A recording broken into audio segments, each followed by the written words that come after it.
तो इस गिरते हुए बाजार में कई सारी अपॉर्चुनिटीज भी क्रिएट हो रही है। Hi, this is Dev and watching traders diary and आज हम बात करेंगे डिफेंस स्टॉक के ऊपर जिसका नाम है कोचिंग शिपयार्ड। अब आप देख रहे हैं कि यहाँ पर किस तरीके से मार्केट फॉल हो रहा है एंड ऐसे में थोड़ा सा यहाँ पर आउट परफॉर्मेंस डिफेंस स्टॉक करके दिखा रहे हैं।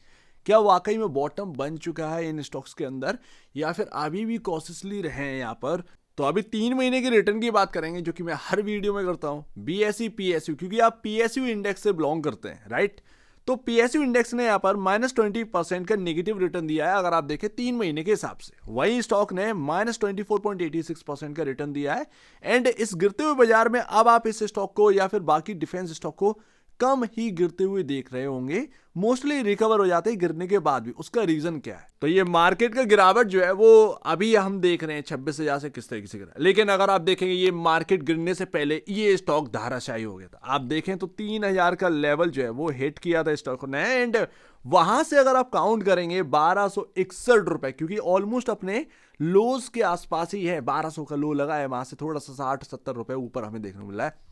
आप देखोगे तो -50% से ज्यादा यहां पर लॉसेस हमें देखने को मिल रहे हैं। तो ऐसे में स्टॉक हायर साइड से देखें तो 56-60% के आसपास का करेक्शन दिखा रहा है, जो कि कोई छोटी बात नहीं है। सिंपल सी बात है भाई, अपने को समझ में आ रही है। तो ऐसे में अपॉर्चुनिटी तो भाई ये मार्केट क्रिएट कर रहा है। अब ये मत कहना कि मेरे पास 2900 का रखा है या 2700 का रखा है या फिर मेरे पास 2500 का रखा है, क्या करना चाहिए? क्योंकि आप ओवर वैल्यूड में इसको बाई करे हैं तो यहां पर क्या ही कर सकते हैं। उसका खामियाजा जो है वो भुगतना पड़ रहा है आज की डेट में इन्वेस्टर्स को। पीएसयू में बुल रन जो आया था वो सिर्फ और सिर्फ एक इवेंट्स बेस्ड था, जो कि मैं आपको बता चुका हूं। मेरे 2024 में मैंने बहुत समझा लिया, इस बार समझाने की जरूरत नहीं है। एंड समझा के करना क्या है, वो वक्त गया। आज की डेट में ना मैं बहुत ज्यादा फंडामेंटली नहीं देखूंगा इन स्टॉक्स को, मैं देखूंगा टेक्निकल बेसिस पर। क्योंकि कोई भी आता है यहाँ पर ओवर वैल्यूड अभी भी है, किसी का कहना होगा कि नहीं अंडर वैल्यूड है। अपना अपना मन है, अपने अपने मत है, अपना अपना यहाँ पर जो है ना समझ के चल रहा है, राइट? तो हम कुछ ज्यादा कह नहीं सकते एंड हम हर एक की बात में आ नहीं सकते, ये एक हकीकत बात है। तुमको खुद की भी सुनना जरूरी है। एज अ इन्वेस्टर तुम्हें खुद का भी करना जरूरी है, राइट? हर एक का सुनना है। आप सुनिए, उसको सुनिए, मुझे सुनिए, पड़ोस के भाई साहब को सुनिए, जिसको भी सुनना है उसको सुनिए, अपने दोस्त, अपने मित्र, अपने प्रिय मित्र को सुनिए, लेकिन करिए तो अपने मन से। ये सबसे बढ़िया बात है जो यहाँ पर अंदर से आपकी आवाज आ रही है कि नहीं भाई बाई कर ले, कि नहीं भाई अभी रुक जा, ठीक है ना? पी रेशियो अगर आप देखेंगे, मैं फाइनेंशियल इंडिकेटर्स की बात कर रहा हूं। पी रेशियो 41.60 का यहां पर देखने को मिल रहा है अगेंस्ट 33.88 के। अब थोड़ा सा आप देखेंगे सही हिसाब से तो ये 3,000 के आसपास जब था तो ये पी रेशियो कहां पर था एंड आज की डेट में कहां पर? तो 3,000, 2500, 2,000, उससे तो कई गुना बेहतर आज की डेट में हाल हमें देखने को मिल रहा है। यानी कि बायर पॉइंट पर अगर हम देखें जो कि नए एंट्री बनाने की सोच रहे हैं तो उनके पर्सपेक्टिव से यहां पर जो है ना काफी अच्छा है। अब जो बेचारा ऊपरी लेवल पर है वो एग्री नहीं करेगा, वो थोड़ा सा डरेगा एंड गलती से भी थोड़ा सा नेगेटिव पॉइंट भी रख दिया तो वो यही कहेगा कि नहीं भाई, क्योंकि वो उसकी पोजीशन पहले से बनी हुई है, वो लॉसेस में, तो वो बेचारा यहां पर जो है ना ज्यादा सोच नहीं पाएगा। हकीकत यही है।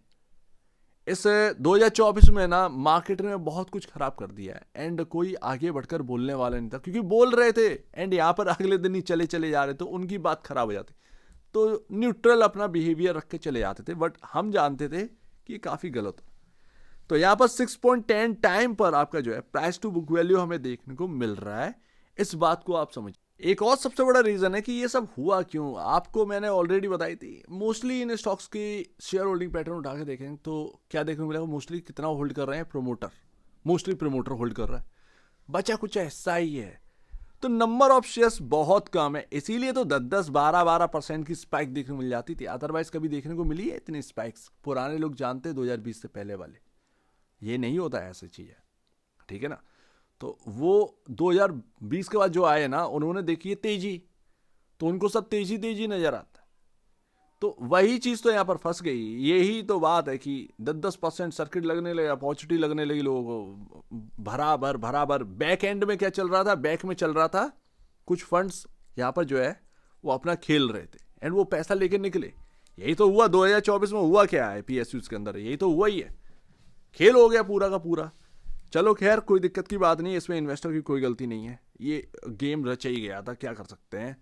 क्योंकि लोग 5 साल से तैयारी कर रहे थे यार, इलेक्शन, बजट एंड ये कैसे कैसे लोग होंगे, कैसे कैसे फंड्स होंगे, छोटी छोटे यहाँ पर जो है ना आप फर्म्स देखते हैं जो ट्रेडिंग व्रेडिंग करती हैं, क्या लेवल की तैयारी रही होगी। यही तो बात है समझने वाली कि बॉस इवेंट गया, बेच कर निकलो, एंड वो इवेंट जैसे खत्म हुए ना उसके बाद आप पीएसयूज का हाल देखिए कि क्या हुआ, मट्टी पलित हो गई है, सब जानते हैं ये बात। खैर छोड़ते हैं, क्या ही करना है। 5.876 के आसपास का आपका price to book value against यहाँ पर आप देखेंगे 10.78, जो कि मजगांव डॉक यार्ड का है। मजगांव डॉक इस सेक्टर की सबसे बड़ी कंपनी है, शिपिंग सेक्टर की। उसके कंपैरिजन आपका जो प्रॉफिटेबिलिटी है वो लमसम हाफ से भी ज्यादा कम है। तो ऑलमोस्ट आप ये मान के चलिएगा कि कोचिन शिपयार्ड में अभी भी करेक्शन थोड़ा बहुत और अगर हो जाए तो कोई बड़ी बात नहीं है। ऑलमोस्ट आप मान के चलिएगा कि 250-300 रुपए यहां पर और करेक्शन अगर हो जाए तो कोई बड़ी बात नहीं है। ये बात तो यहां पर समझ में आ रही है। बाकी जो सबसे ज्यादा रिस्की लगता है वो अपना ये गार्डन रीच बिल्डर्स, ये यहां पर ज्यादा लगता है। कोचिंग तो अपना करेक्ट हुआ, गार्डन रीच बिल्डर्स ये करेक्शन नहीं देखा। एंड फॉरगेट अबाउट एवरीथिंग, जो कि मैंने कहा कि फंडामेंटल बेसिस पर साइड में रख देते हैं थोड़ा सा। एंड सेकंड लास्ट, मैं ऑलरेडी इसको कवर कर चुका हूं, मैंने गार्डन रीच शिप बिल्डर्स को कवर किया, मजगांव डॉक को कवर किया, और अच्छा सा खासा प्रॉफिट भी हम लोगों ने देखा उसमें बनते हुए। जब मजगांव डॉक का क्वार्टरली नंबर आया तब मैंने बात करी थी कि इसका क्वार्टरली नंबर आ गया अच्छा तो ये उड़ेगा, एंड उसके बाद तो ये उड़ा, लेकिन वही है कि ओवर वैल्यूड कितना हो गया। अब ये ट्रेंड लाइन चल रही थी मोस्टली स्टॉक के अंदर, पीएसयूज के अंदर, जो कि मैं ऑलरेडी कवर कर चुका हूं, इसके अंदर भी चल रही थी। ये आज की डेट में ब्रीच हो चुकी है बॉस। इसके ब्रीच का मतलब क्या है, मतलब समझाता हूं तुमको। यहां पर देखो जरा, ये जो ट्रेंड लाइन निकल रही है, आप देखो कि ये जो कैंडल्स है इस ट्रेंड लाइन को क्रॉस कर रही हैं? नहीं कर रही हैं। ये आपका रेजिस्टेंस है, उससे भी ज्यादा रेजिस्टेंस पता है क्या खतरनाक है? ये। एंड इसी के आसपास आप जो चल रहे हैं, वहीं से बार बार प्रॉफिट बुकिंग हो जाती है, वहीं वापस पहुंच जाते हैं। तो ये सारी चीजें 1200 आपने जो है ऑलमोस्ट बनाकर रखा है यहां पर बेस, 1200 रुपए का बेस बनाकर रखा है इस स्टॉक ने। पर क्या कर सकते हैं कि यहां पर ना जो ट्रेंड लाइन है वो टूटी हुई है, तो अगर कोई सेलिंग वेलिंग आ गई वगैरह वगैरह तो कोई बड़ी बात नहीं है इस स्टॉक के अंदर। ये तो आप समझ लीजिए कि यहां से भी अगर कोई सेलिंग आई और 1200 टूट गया तो कोई बड़ी बात नहीं है। मैं अगर न्यू एंट्री का वेट करूंगा, मैं 200-250 रुपए नीचे देखूंगा बॉस। करने को क्या यहां नहीं कर सकते हैं, और 250-300 रुपए नीचे मिले एवरेज कर सकते हैं, लेकिन इतनी तड़ तो होनी चाहिए, ठीक है ना। यहां पर लोग पेशेंस खो चुके हैं, कुछ लोग पेशेंस लूज कर चुके हैं, ठीक है। तो ये सारी चीजें हो रही हैं। तो क्या आप इसके लिए तैयार है कि यहां पर बाई कर अगर मेरे को वो 250-300 रुपए नीचे मिला तो क्या आप एवरेज करने के लिए भी तैयार हैं? अगर हैं तो आगे बढ़िएगा, और अगर नहीं है तो फिर वेट करिएगा। यही मुझे समझ में आ रहा है, इससे ज्यादा मुझे समझ में नहीं आ रहा, क्योंकि मैं ऑलरेडी इसको बहुत डिटेल से कवर कर चुका हूं। अब मुझे लग रहा था ट्रेंड लाइन बचेगी, बट वो ट्रेंड लाइन जो है बची नहीं। एंड लास्ट, तो अभी तो यहां पर जो है आप कह सकते हैं कि एक बहुत बड़ा यहां पर जो है आप रेजिस्टेंस भी देखेंगे 1600 के अराउंड। आसान नहीं है, रेजिस्टेंस बहुत बन चुके हैं, ठीक है। देखते हैं यहां पर क्या रहता है, बट दोबारा से पूरा 3000 पर रिकवर हो जाना, उसके लिए चाहिए क्वार्टरली नंबर्स जो कि आपको लाने पड़ेंगे, और ये हो भी जाएगा, कोई दिक्कत की बात नहीं है।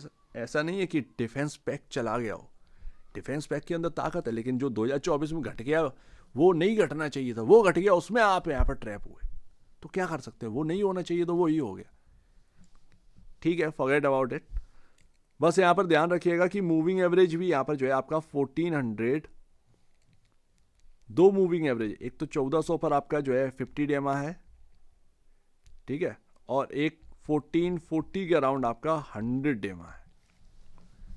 तो अभी ऊपर मूविंग एवरेज भी है, तो रेजिस्टेंस का पूरा पहाड़ है। मेरे ख्याल से थोड़ा सा अभी जो है बच के रहिए, ज़्यादा बेहतर है, थोड़ा सा बच के रहिए।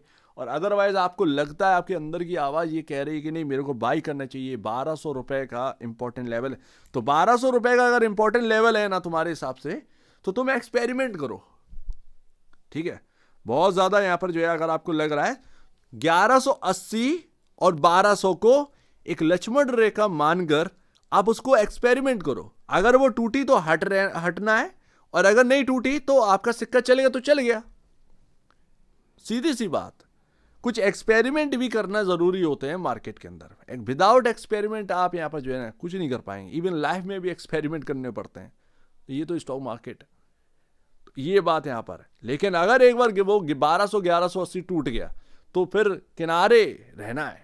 मतलब ये नहीं कि अरे नहीं नहीं नहीं अभी कल रिकवर हो जाए, परसों रिकवर हो जाए, ऐसी सोच लेकर चलिएगा तो ज़्यादा बेहतर। तो तुमको एक्सपेरिमेंट करना है, करिए एक्सपेरिमेंट। जिन्हें लगता है कि नहीं मैं कुछ भी रिस्क नहीं लूँगा, मेरे को एक राइट एंट्री मिल जाए, तो भैया 250 नीचे वेट करिए, 200-250 नीचे वेट करिए, मिल जाए तो ठीक है, नहीं तो कोई बात नहीं है। और जो ऑप्टिमिस्टिक है भाई एक्सपेरिमेंट करिए, मतलब जैसा भी हो आपके सामने। बट अभी जो है रेजिस्टेंस है, एक्सपेरिमेंट करना हो तो करिए, नहीं करना हो तो नहीं करने की बात है। सो उम्मीद है काफ़ी कुछ आपको समझ में आया होगा। एक बार निवेश से पहले या बेचने से पहले अपने ब्रोकर एडवाइस से जरूर सलाह लीजिएगा। खुद की स्टडी करेगा, उससे बेहतर कुछ भी नहीं, खुद की स्टडी ही मस्ट है। तो आप दीजिए वीडियो देखने के लिए बहुत धन्यवाद दोस्तों।